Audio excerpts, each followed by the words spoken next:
the beginning.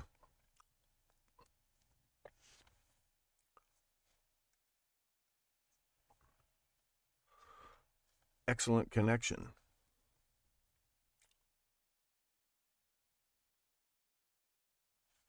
Hello there, you lucky devils. Welcome to this Friday edition of Sunrise Sermonette. Welcome to the new members, the new paying subscriber members to this YouTube channel. Mwah, thank you very much. I know what the rest of you are thinking. Isn't he supposed to be working on another premium episode? Yes, I am.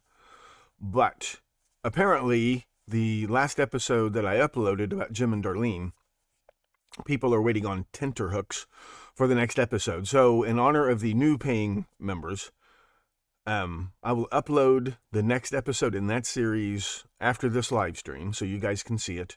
And then the next brand new premium episode, everyone will see, of course, all the you know who you are, will be, I'm redoing the episode on Brian and Cecilia at Lake Berryessa, not the crime, but about the victims. I want to get this one right. And frankly, I've been a little bit exhausted, and frankly, I don't care what you think.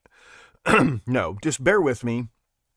And if not, but this is Friday, right? Saturday, Sunday. I want to do it right because the 26th is coming up in 2 weeks.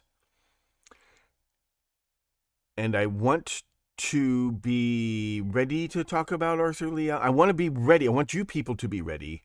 At least the people, well, as many people as possible, to talk about Paul Stine by around the 26th or so. I'm not going to show you the solution to that case yet, but I want to cover the victims as much as possible before October 26th when Netflix drops their series about Arthur Lee Allen. Still trying to frame Arthur Lee Allen for being the Zodiac Killer. The non-existent Zodiac Killer. If you haven't read this book. And a lot of people, there's been a little bump in book sales, so I'm grateful to somebody. The Myth of the Zodiac Killer. You don't know anything about the so-called Zodiac Killer case. You only know the myth that was created by Robert Graysmith and his publisher St. Martin's Press back in 1986. Graysmith had access to, I'll quit playing with that, I promise, had access to the actual police department files. He didn't get them from the police departments. Those police departments made copies of their files for a Zodiac conference and then sent follow-up reports to Mel Nicolai at the California Department of Justice, who had recently attended a seminar on this new phenomenon of what we now call a serial killer, that's kind of that turns out kind of to be a fiction on its own, but an honest one, a mistake.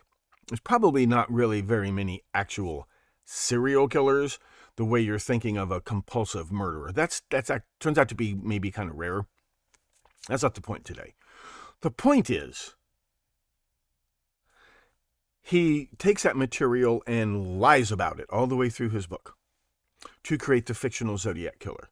He tries to make it look like this fictional character who is writing letters to the newspapers. It's people. Several people are writing letters to the newspapers, mainly the San Francisco Chronicle, taking credit for murders, making terroristic threats. That's a hoax. It's not a prank or a joke. But that's a synthetic serial killer. That's a synthetic terrorist created by a group of people associated with the company intelligence agency and others. So Graysmith just weaves this myth that there is one serial killer who wrote all the letters, and this is all there is to the case. This is a lie. It's not just about money. It's about covering up what really happened. So when now we can all have access to these files because Mel Nicolai made copies and sent them to the FBI, and an independent journalist, a researcher named Mike Rodelli, spent a huge amount of money and years in court. This was a landmark FOIA case, and he got copies from the FBI of those original files. So if we read the exact same material Graysmith had access to, they debunk his book from one end to the other. I mean, he spelled the victims' names correctly, and that's about it. When we read what the witnesses actually told police, when we read what the ballistics reports actually said, when we read what the fingerprint analyses from the FBI and others actually said, when we read the reports of what they did at the scene, what evidence was collected, they tell a very different story. They tell the story of multiple murderers, and the police files don't seem to realize that there's more than one person writing letters. But when Graysmith claims that handwriting experts matched the handwriting on Brian's car door to the Zodiac letters, that's a lie. There is no report of any handwriting expert ever coming to that conclusion, ever. For example, so when we read that, the first third of this book debunks Graysmith's book. Not every little thing he lies about. The middle third of the book you can skip. That's over your heads. That's an academic... it's about the history of vigilante journalism and how this fictional Zodiac character was actually designed specifically to fit a archetypal character that had been created and shown to the public as much on the letters to the editor's page as any place else. There was this debate. There was this Freudian approach to crime in the mid-20th century. Criminals are just helpless victims of past abuse or whatever. So there's all this sympathy for the killer. You've seen the movie, The Boston Strangler, right? Which the author of the book was not happy about. All this sympathy goes towards the killer. Well, there's this public discussion. Before internet, it was the letters to the editor's page of magazines and newspapers, where people and experts would weigh in on these topics. They create, there's a market demand, a huge market demand, for a murderer who is not crazy, he's not suffering from a compulsion, he knows what he's doing, and he's committing cold-blooded murder just for the fun of it. People needed to believe in that killer, and along comes the Zodiac Killer letters written by that guy. So that's what the middle one-third of the book is about. You don't have to read that unless you're really bored. The last one-third of the book, I go back through those files again, and I write the book that Graysmith should have written. It's written that way. This is the book that Graysmith should have written based on the evidence he was looking at. That's a very different story. There are multiple murderers. In fact, there's no link between these crimes whatsoever. According to the original police reports, there's no link between any two of these crimes at all. The victims don't seem to have known each other. They're all teenagers, and they're all high school, college age, all of them. They live in different towns. They don't go to the same schools. They don't belong to the same clubs. There doesn't seem to be a connection. There is no evidence of any kind that ties any two of these murders together. But someone starts writing letters to the newspapers claiming that there's a connection between these crimes. I committed all of these crimes. Now, that's blatantly, it's not just that the letters aren't true. It's that the person writing the letters could only have gotten his information from reading these police reports. A lot of the information's right, a lot of the information's wrong, and every little bit, right and wrong, all comes from the police reports and no place else. Doesn't come from being present at the crime. Now, a lot of you new people to this are saying, well, what about the bloody pieces of shirt? I will explain that. That's explained in some detail in the book. The bloody pieces of shirt don't prove that the person who wrote that letter was the killer. The bloody pieces of shirt prove that the person who wrote that letter could not possibly have been the killer. What about the message on the car door? That supposedly rules out the possibility of a copycat, but it doesn't. The symbol, nothing rules out the possibility of a copycat. But the bloody pieces of shirt actually prove that the person who mailed them in was not the killer. The writing on the car door at Lake Berryessa, all that proves is that the person who committed that crime had seen photocopies of the letters in the newspaper and had practiced doing the handwriting. That's all that proves. Maybe it was the same person. I'm not saying I can prove that it wasn't the same person, but I can prove it wasn't the person who shot Paul Stine. And I can prove it was not the person who shot Mike and Darlene. And probably not the same person who shot David and Betty Lou. Now, once you realize that what you think you know about the Zodiac Killer is all myths, the next question is, well, who did commit the murders and why? And why would somebody randomly pick 5 random murders and somehow link them together? And what's going on here? Well, what you're seeing now is, so this book is like chapter 1 of the whole story.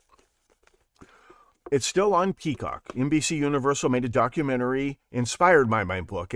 They didn't take my book and turn it into a documentary. You still need to read the book. They do chapter 2. They followed up on it. Is this possible? Is it feasible? Is there any corroborating evidence? They did a fabulous job. But that's only chapter 2. What you will see on the Stones Unturned podcast starting recently is the other 200 or 300 chapters of this story. It turns out that there is a link between the victims. It's their parents. It's not the kids. The kids weren't really necessarily, except maybe Darlene. Well, David and Betty, David may have been involved. He was fighting against drug trafficking in his town. That probably is one of the reasons he got killed. But when you find out who their parents are, all of a sudden it's obvious, because it's not just exactly the same thing as the Son of Sam murders, where a bunch of young people randomly get shot. No, it's their parents. They're getting shot at because of their parents. And it's the same company who's committing both of these series of hits. It's the same company who has their own propaganda department that they can use to create these myths.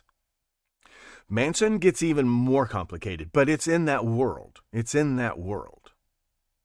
Patty Hearst, etc., etc., etc. Not every serial killer case necessarily.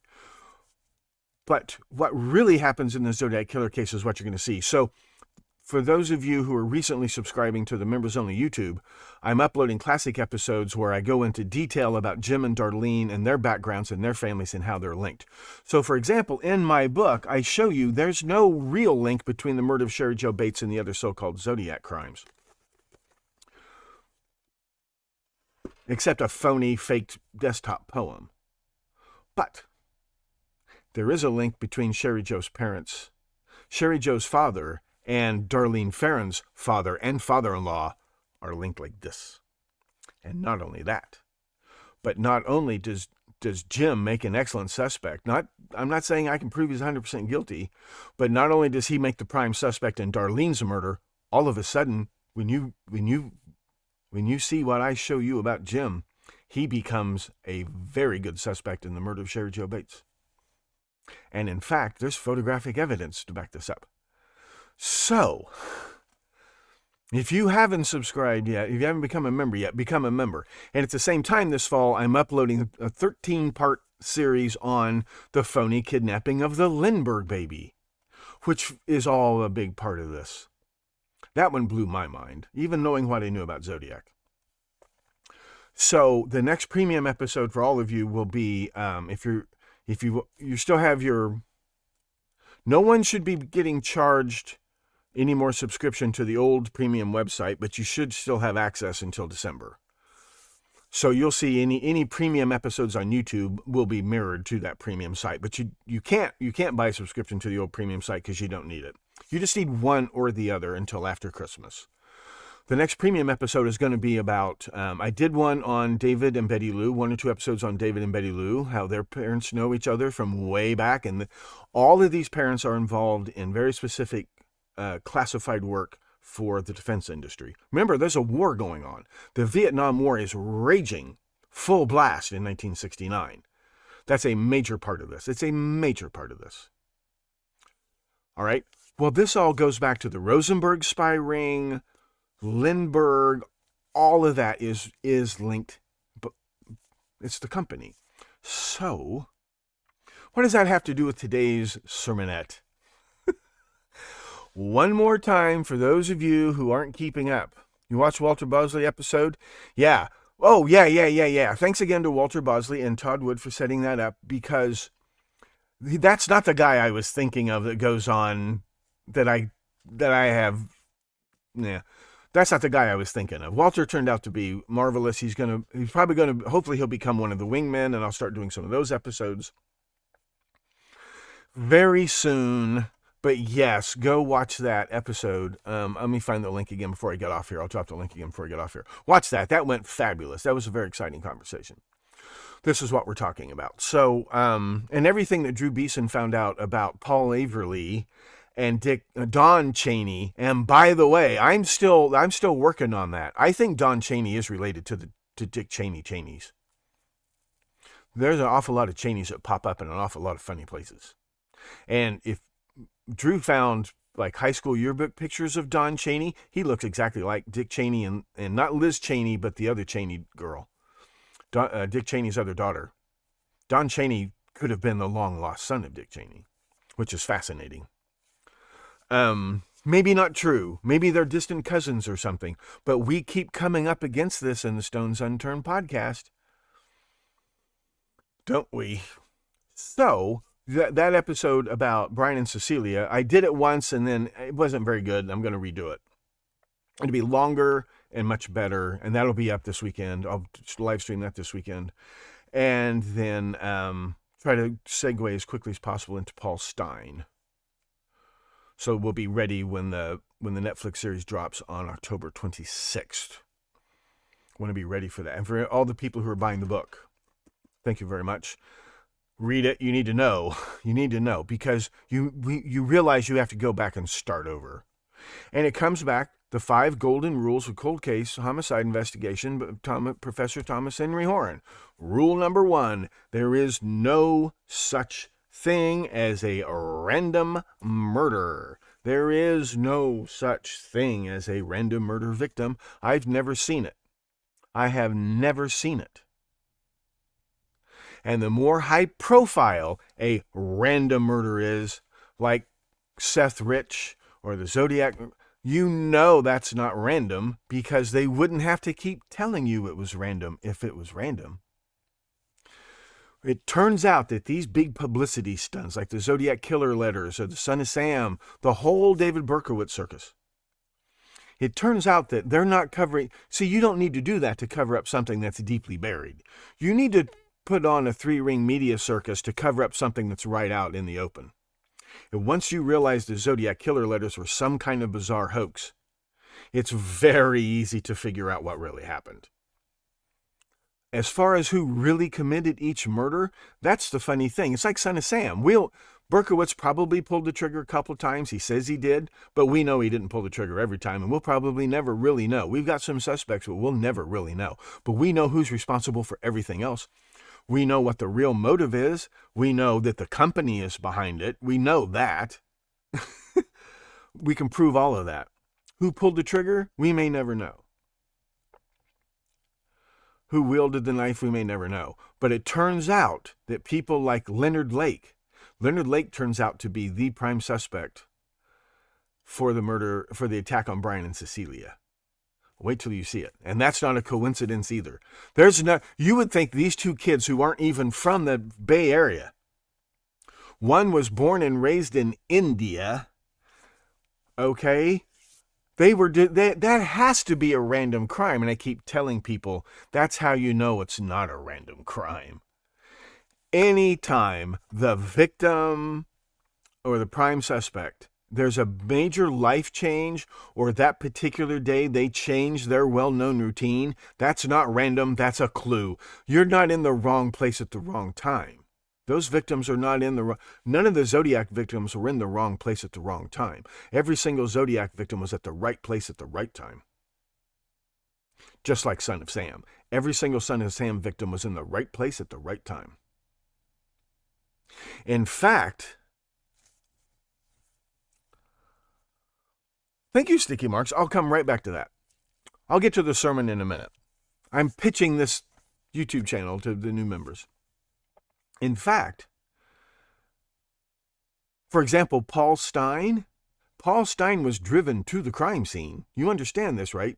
Well, Paul Stine drove the killer to the crime scene, apparently and most likely under duress, right? That was not a random address. This was not a random taxi driver at a random address. There's nothing random about that at all. There was nothing random about Mike and Darlene going to the park at midnight. There was nothing random about Ben Villarreal and Richard Hoffman checking checking that parking lot with their eyes closed at midnight. There was nothing random about the shooter showing up at midnight. Nothing random about any of that. And that's your first clue. No one's ever in the wrong place at the wrong time. Every victim's in the right place at the right time. And once you know that law of physics, you know there is a connection between the Zodiac victims, and that will explain the motive for the murders, and there it is. It's their parents. And that's just like Son of Sam. Probably the smiley face murders. Same thing about the phony kidnapping of JonBenet Ramsey. Same thing. It's the same company that staged the phony kidnapping of the Lindbergh baby. The phony Lindbergh baby kidnapping was like their big dress rehearsal. Not dress rehearsal. This was their first big Broadway production, and they really overdid it. It's ridiculous. So I'm uploading those episodes too for you brand new premium members on the Stones Unturned podcast YouTube channel. So that's what's going on there. Now let me come back to this explanation. What was Sticky Mark's question? Who signs off the election? Oh, that's right. Yeah, Kamala is the one who's going to certify her own election. You understand this, right? Well, Marianne McLean, or Marianne de Grimston, was an MI6 asset. Obviously, she was the Sharon Tate. She was the Sharon Tate of the process that Sharon Tate was being initiated into. See, Marianne McLean worked off her parole and she quit and went off and did her own thing. They needed a replacement, and that replacement was Sharon Tate.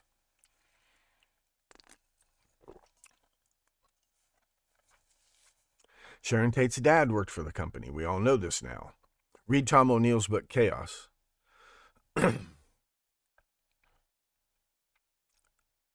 Which case? Oh, Sticky Marks. What happened to witnesses at the YMCA?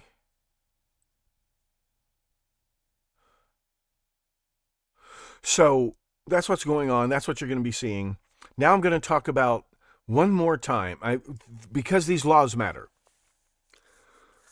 You think you bought a house. You think you bought a farm. You think you bought a piece of land. You think you own it. You are wrong.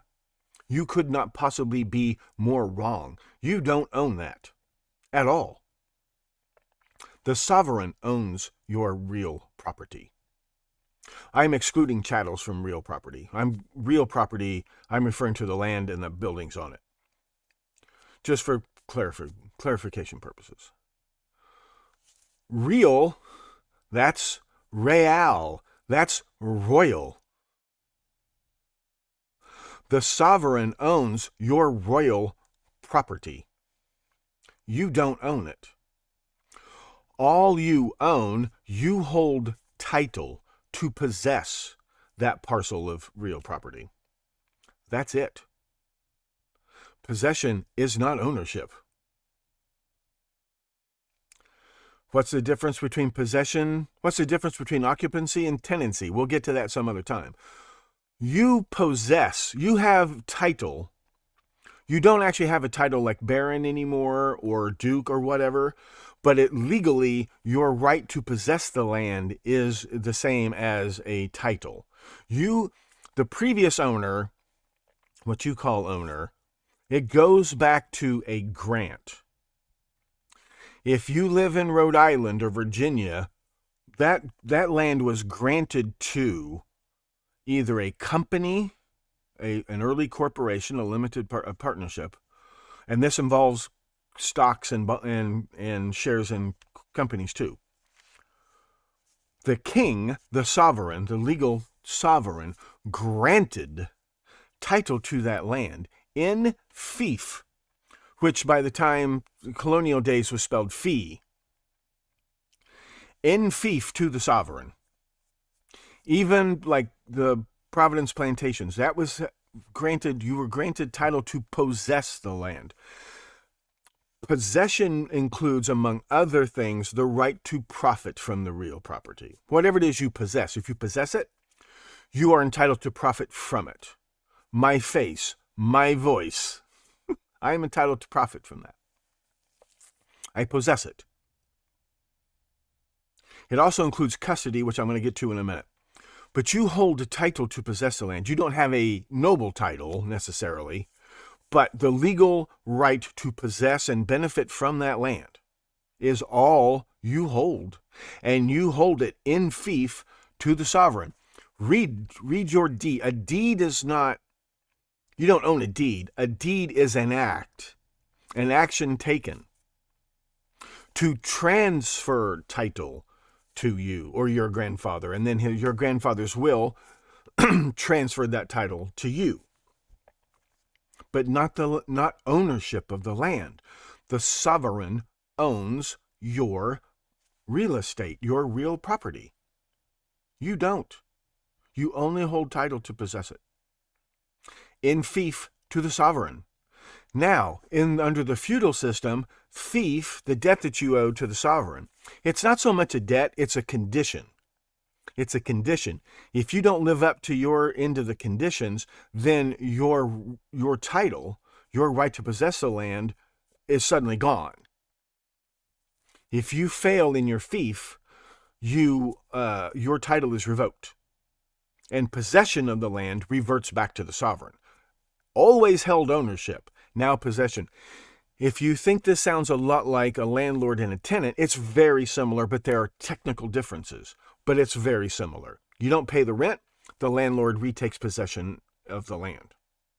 As a tenant, you may have the right to possess the land and benefit from it. If you're renting farmland, according to your rental agreement, you may be able to keep all the profits from the land. But you still have to pay the rent, even if it's only $1 a year, whatever that is. It's very similar. It's very similar. But at the top of that food chain is you, the title holder. You hold title to possess that land. Read your abstract. It's either in fee simple or in fee intellement, which is very rare now. It's very rare now. The courts frown on it. Your lawyer will discourage you from putting entailments on any property that you leave in your will. But that means in fief, and it's still the law of the land. The American Revolution didn't change one law. It only changed the way American law would be made from then on.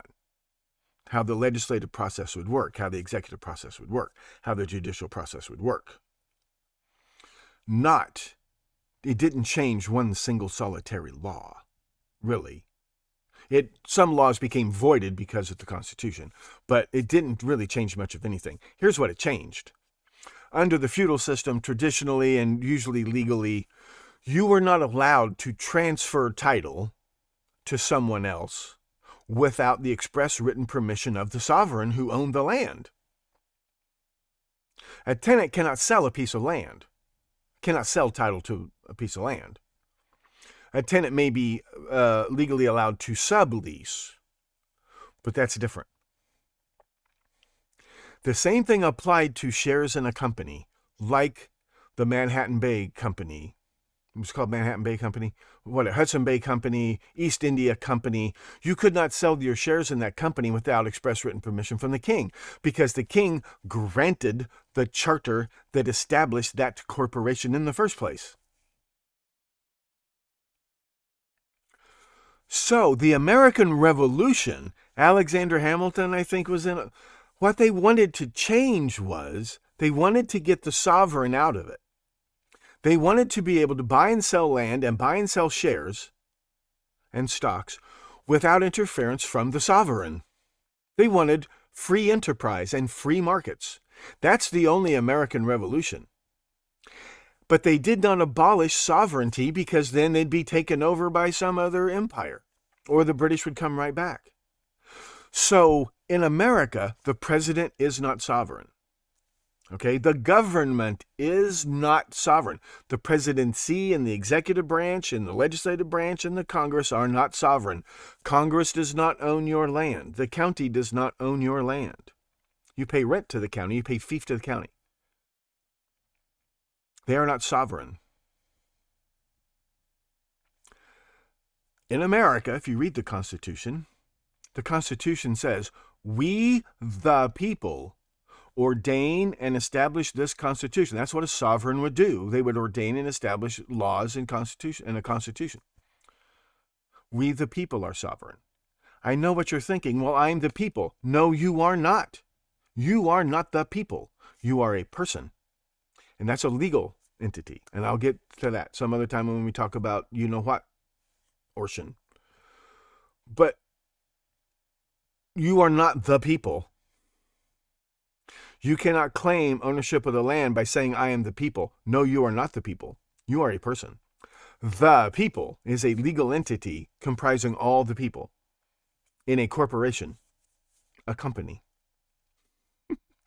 We, the people, are sovereign. The people own your land. You've heard that old song, this land is your land, this land is my land. He wasn't making that up off the top of his head. That is the legal fact of property in America. The people own your land. And you hold title to that land in fief to the people, who hire the government as their agent to represent them in their interests in these matters. You owe fief to the people without, and it's conditional. Your title is conditional. This is not a debt you owe and they can sue you over. You can take out a mortgage. That's not fief. The debt you owe to the bank is not fief. The debt you owe to the sovereign is fief. You don't pay it, you forfeit title. You forfeit the right to possess that land, let alone occupy it. And if you don't believe me, all you got to do is stop paying your taxes and the sheriff will come and physically at gunpoint put you off that land. Period. Her and the car and the mobile home were gone, boys. Because you did not possess your wife. And occupancy is 9/10 of possession. We'll come back to that song in a minute or some other time. It is a very good song. The song I'm talking about, this land is your land, this land is my land, as the people, that is true.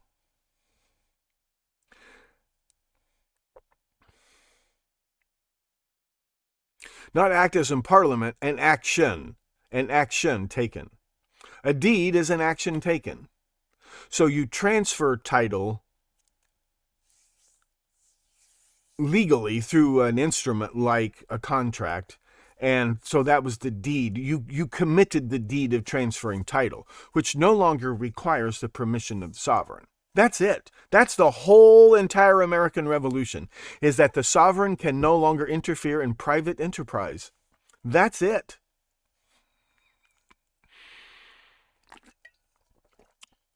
What does this have to do with slavery? In the British Empire, there was no slavery, there was indentured servitude. Either your parents, when you were a child, or you could sell yourself into indentured servitude. The person who held that contract, the lord, you're the servant, you're the fief. Oh, so the legal term, you are not the lord of your castle. You are the vassal of the sovereign or the people. Your legal standing in your title to possess your home is as vassal to the sovereign. So you could sell yourself as a vassal, basically. This is the legal foundation for this, to somebody, and they could profit from your labor. The British courts decided there was a 7-year limit on this. While New England was still colonies of Britain, courts decided that Africans were not, that only applied to Europeans. It did not apply to Africans and Asians. The 7-year time limit no longer applied. That was one of the laws that was not changed by the American Revolution. Here's another one. Your right to a trial by jury and right to counsel and the right to the evidence it can't be like spectral evidence. That's British law in direct response to the Salem witch trials. Those laws were not thrown out, but there was a big debate about this. Well, just to be sure, let's put it in the Constitution. But the laws about owing fief to the sovereign, they stay in place. All they changed was that the people are sovereign. That's all they changed. That's all they changed about property law. So, I'm just going to use their word for it, as a slaveholder, you possessed those people. You possessed the right to profit from their labor. Here's where it gets interesting. In Abraham Lincoln's day, his father legally possessed him until he achieved his legal majority at the age of 21, or got married. As long as he was a minor child, he was the possession of his father. And that meant his father could rent him out as labor to the neighbors and keep all the money. This is something Abraham deeply represented. The day he turned 21, he left his father's home and went to Springfield, Illinois. Well, we went to New Salem. New Jerusalem, for what it's worth. Might be worth a lot. What Abraham Lincoln changed was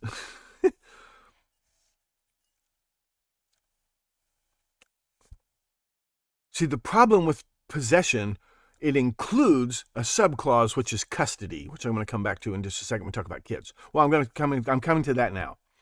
So, if you bought title, and you probably took out a mortgage to do it, title to a home or a farm or a piece of land, you're a chump. Because that's not what you did. You didn't buy the land. If you thought you bought a piece of land, you're a chump. You're a sucker. You didn't. How can the county force you to pay for new sewer hookups? Because you also have custody of that piece of land. A slaveholder had custody of slaves, as well as possession. Custody was basically included in the whole package of possession. Slaveholder was responsible for feeding, clothing, sheltering, and medical care of slaves for life. You couldn't just turn your slaves loose, because that would be neglect. You'd be neglecting your duty of custody. When the sheriff repossesses the land you thought you owned, but didn't, because you didn't pay the fief, because your lawyer doesn't know this, because you don't know how to read your deed, your abstract, because you're ignorant. It's not your fault you're ignorant. You were ignorantified by the school, by the media, by podcasters. You are ignorant. It's not your fault. But you took custody. So when the sheriff put you off what you thought was your land, I don't care if your family held title to that land for 12 generations. They didn't own it. They only possessed it in fief. That's it. When they do that, the sheriff takes custody. So when a repossessed house starts falling apart, whoever has custody is responsible for repairing those damages. When you bought your house, you bought custody of the house, and that meant you are legally obligated to pay for the new sewer lines and whatever else, and cutting down the trees and whatever else, because the mortgage holder holds you responsible. The mortgage holder doesn't have custody. You have custody. The mortgage holder pretty much has possession, and you have custody. That's in practice, that's how it's pretty much. So what does this have to do with children? In Abraham Lincoln's day, children were the possession of their parents until they achieved their majority. Minor children were the possession of their parents. Thanks to Marion Wright Edelman and her brilliant young legal eagle, Hillary Rodham, it is now the law of the land. How many people here? Okay, number one, how many people? Raise your hand if you bought your land or your home. Raise your hand. Okay, now, raise your hand if you ever hired a lawyer to go to court to fight to gain custody of a child. Raise your hand if you ever fought to gain custody of a child. Raise your hand. You are an even bigger chump. You were not fighting to gain possession of a child. I know that's what you thought. But that is no longer the law of the land. The law of the land is that you do not possess your children. You only have custody of them. You have all the responsibilities and none none of the rights or entitlements or any of that stuff. You cannot profit off your child. You must, if your child becomes a child star, you legally must put that money must go into trust. You can be a trustee, but that money must go into trust.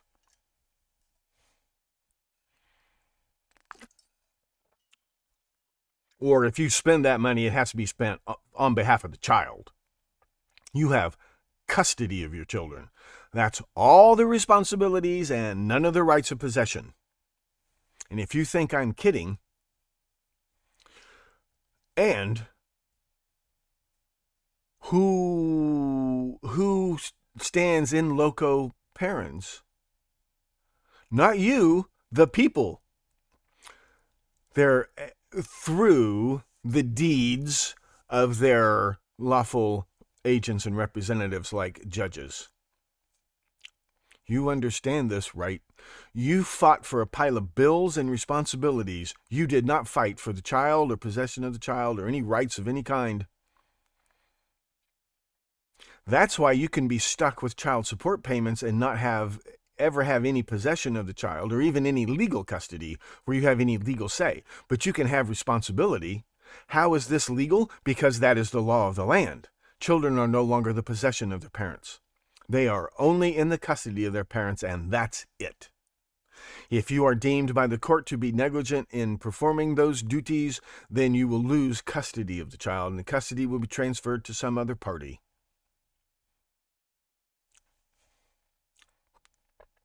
You need to stop watching these crazy conspiracy theory videos and start learning something about the law. What does this have to do with the Second Amendment?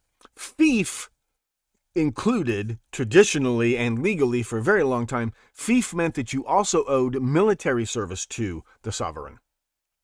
So under the feudal system, not only were you required to show up when there was a war, you were obligated as a vassal.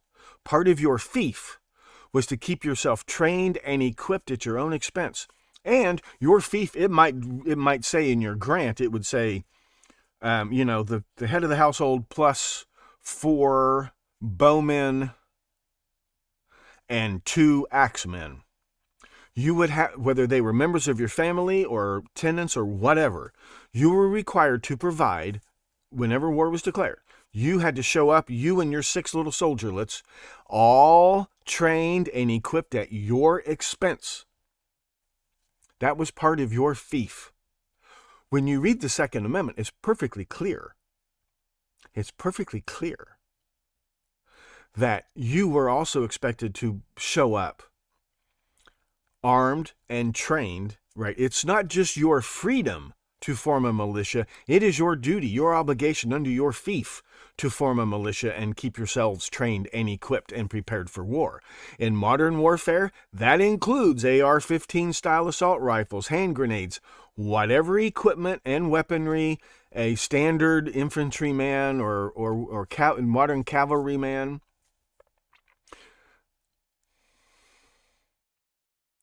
and even if Uncle Sucker provides the tanks and the jets and the rockets, they're still paid for out of the fief, the taxes that you pay.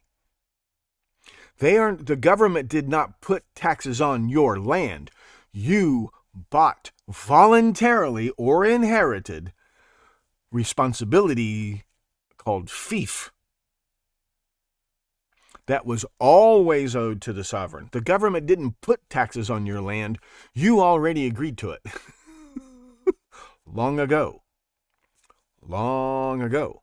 And that includes responsibility to maintain. Now you have certain covenants on your deed, which is you maintain alleyways free of obstructions, roadways free of obstructions, and all these other things. You've probably seen the video of the snot-nosed teenager who has parked his golf cart on his neighbor's yard and says, there's a covenant on our property here that says I have the right of passage across to cross your property to get to the road. That's true, Junior, but that does not give you the right to park there. You must keep your little ass moving. You may cross his land, but you may not park there. not even to fix a flat tire without his permission. But he can't stop you from, usually it's marked out, like there's a sometimes called a leeway, sometimes called a, you know what I'm talking about, an easement. The easement is usually granted like to the city, but some cattle trail or whatever across your land to access water and things like that. But you can't camp there. You must keep moving. Now, this becomes really important when we talk about, well, let me give you another example.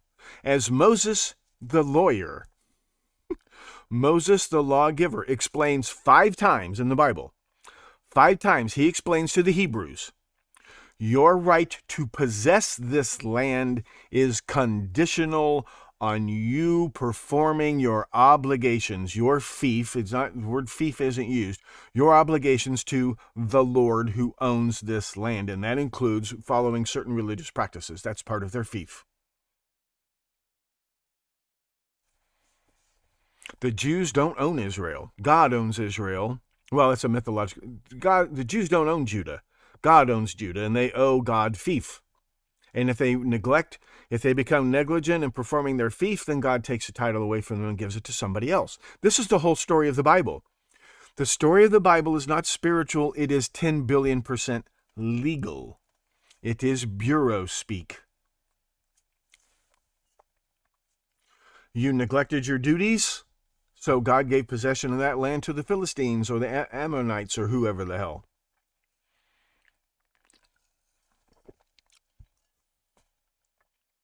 Moses reminds you 5 times. It is no different under American law. If you don't believe me, stop paying your taxes and see what actually happens. You can stand there and tell them, you don't have the right to do this, but they know better. They do have the right to know this. And you agreed to this. You agreed to this when you took possession of the land under that title. And no, you can't just type up an allodial title. Now, a king doesn't pay taxes, neither does a prince. Usually this person would be called a prince. Sometimes it was a republic. It was a body of people in a burg or a city.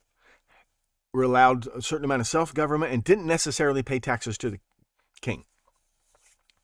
And these were charters that could not be revoked by the king. So the king could just come in. See, this is what they were doing in Scotland in the mid-1700s. And Thomas Paine came to America, and a lot of displaced landholders. You are not a land owner. You are not a homeowner. You are a home holder. You are a landholder. Given these big estates in Scotland to make money for the king. Well, the king, anytime the king wanted to, and eventually this becomes the government institution of the crown, the sovereign could take back that land anytime he wanted to, and that's what he started doing in the 1700s. So these displaced Scottish landlords, and Thomas Paine they come to America and say, you're next, you're next, you're next. The Providence plantations are going to be repossessed by the king. The Hudson Bay colony is going to be repossessed by, all this land is going to be repossessed. And that's exactly, was it Providence Plantations or was it Virginia? Was it the Hampton Roads Company?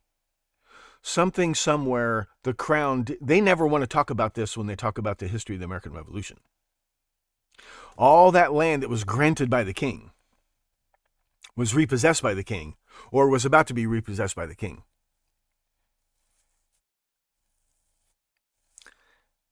What does this have to do with modern America? Disney World, Florida, that's what. It turns out that the United States and the state of Florida or whatever, they still recognize this, that the sovereign of England still owns that land. And the government of Florida might not have the legal authority to cancel that agreement. But every other piece of land in America, or that was acquired by the United States, it was always acquired by the people.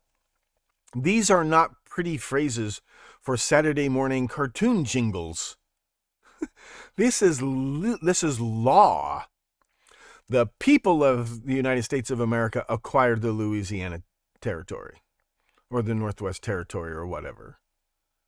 Not the government, and not private landholders, the people. And then the people redistributed that land. Very often, they recodified. There was an act, the state, a bill would be passed saying, okay, whatever, like in California, for example, there's the old ranchos, these big estates that were granted by the government of Mexico or granted by the Crown of Spain or whatever. There could be laws passed saying, we will keep that line of, we're not going to repossess that land and then give it away.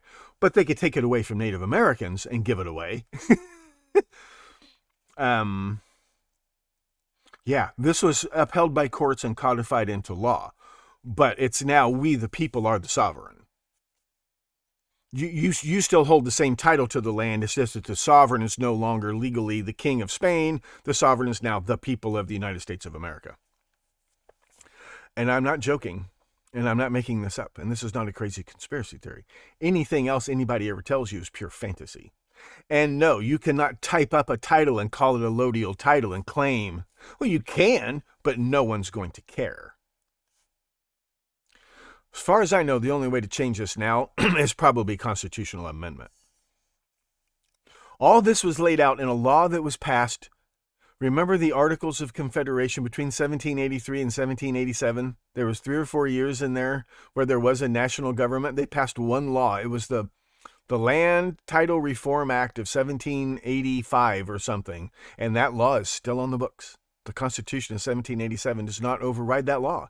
There's no conflict between that law and the new Constitution, so it's still in effect. And it pretty much codifies this and lays out how the government, acting on behalf of the sovereign, the people, can grant land. So like this part of Illinois was settled by, this was the pension that Revolutionary War veterans got. They got land beyond the Allegheny Mountains, land beyond the Smoky Mountains in the Northwest Territory, granted by the people through their legal representatives, the government. Sometimes it was done in respect to previous grants that had been made by previous empires or whatever, but not always.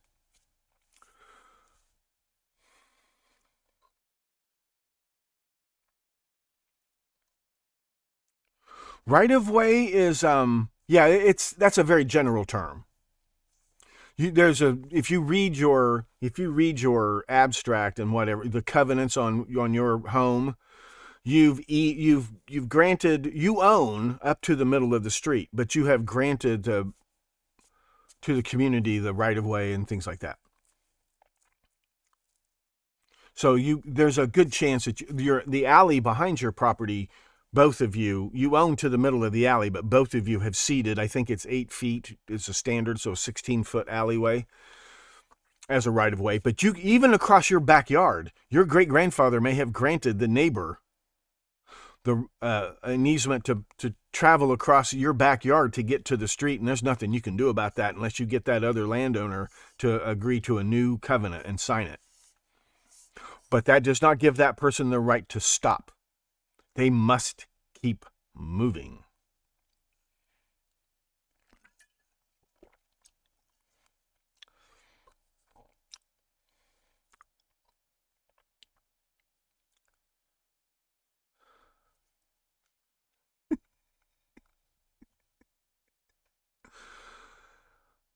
What does this have to do with you-know-what, Orson? I'll talk about that later.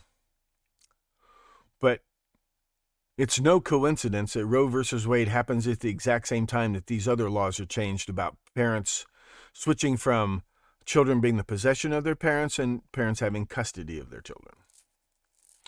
Why isn't certain medical procedures considered neglect? Because the mother has possession of the unborn fetus. But once it becomes a person by being born, the mother only has custody, not possession.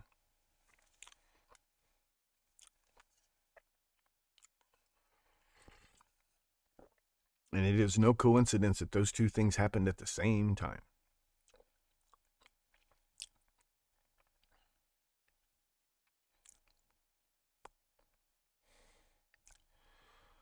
Well, you know the actual charges against Jesus that got him executed by the state, right?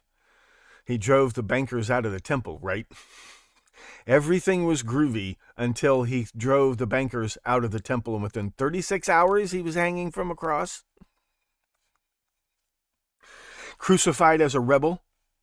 Crucified as a rebel. Jesus expels money changers. Right? Wasn't that like Thursday and Friday he's been nailed to a telephone pole?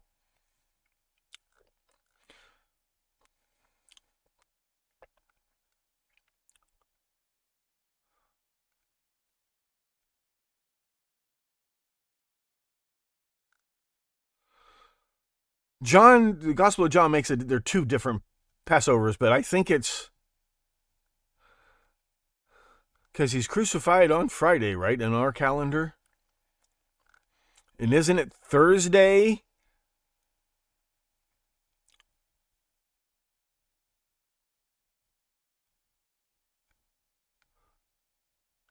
He also institutes an embargo. He cuts off the money. And then he's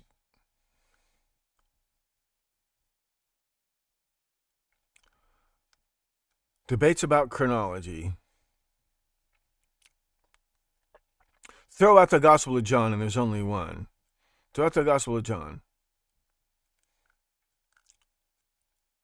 Yeah, I think it's like 36 hours before. The next day, he's crucified as a rebel. And remember, that conviction came on the testimony of a junkie, a whore, and a lawyer. Don't forget that. Which he made himself. And they're watching him do it. It's his only recorded act of violence or even ill temper in the whole story. Is he horsewhips the back, and he has to drive them out of the temple with a handmade horsewhip. They won't leave until they are whipped bloody.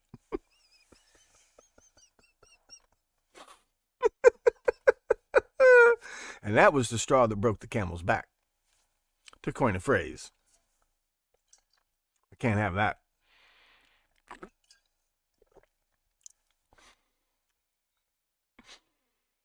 Crimes against the company, crimes against the company. Well, I better let you people go, and you can have a useful, productive life for a few hours. Soon, this weekend, I'll get that next episode. I got to get it done. I just want to make sure I get it right for a change, and so on and so forth. So,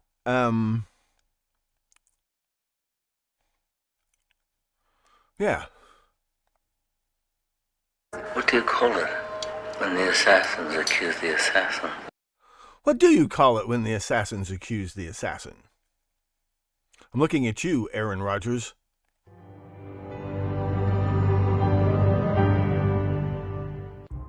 I'm Professor Thomas Henry Horan, asking you to please stay plugged in to the Stones Unturned podcast. He reads everything. Mwah. Put that where you want it, and I'll see you in about 36 hours, hopefully.